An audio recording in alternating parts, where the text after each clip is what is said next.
All right, so I have StatCrunch open. I've logged in and I've opened up a data set called Car Details 2019 Models. And this is a big data set full of different car models, different makers. The column headers here, we would call each header the name of a variable. So we would call the model a variable, sedan would be a variable. And sedan varies by just yes and no answers. So is the Acura ILX a sedan? Yes or no? This one's marked yes. That means it's a sedan, right? And some of the data values are numerical. So we got seating and engine size and liters, horsepower. These are numerical. Some are um, not numerical, they're text. Okay. So we categorize data types into two broad types. One is called qualitative and one is called quantitative. So qualitative data is categorical. It's not usually numerical, but it can be. Um, so anything like yes, no answers, the model type. If you were to ask someone what state they live in, the state code, those would all be qualitative. And then quantitative data is data that is numerical and it has to represent a quantity. So seating is how many seats the car supports, right? How many people can sit in the car. That is, these are numerical and they represent how much of something there is. How many seats does it hold? Um, so these are quantitative. Now, things like phone numbers are quantitative or not quantitative, they're numerical, but they're not quantitative because a phone number doesn't represent a quantity. It doesn't represent how much of something there is. Zip codes are that way, social security number. Those are just codes. They could have done the same thing with letters, right? So they don't represent quantities, so they don't count as quantitative. You got to be able to do math on a quantitative variable.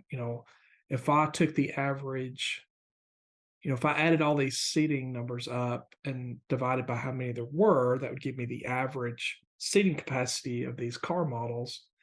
You couldn't take the average zip code, right? It wouldn't make any sense. What is the average zip code? It's just, it's like a meaningless thing, right? So you have to be able to do math and it makes sense. Okay. Now, among the quantitative variables, we split these up into two categories. So one would be called discrete, and the other is continuous. And it's really easy to figure out if a variable is discrete or continuous. It's discrete if you count things to get the data.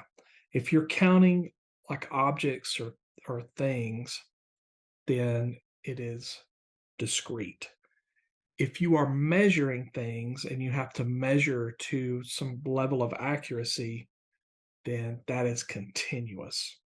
So seating is just how many seats the car has, and you can count the seats. That's how you'd figure out this number. So seating would be discrete. And let's say length is a measurement. You would get out a ruler or a tape measure and you would measure how long it is, and you would have to decide how accurate you want the measurement to be. Am I going to round to the nearest inch?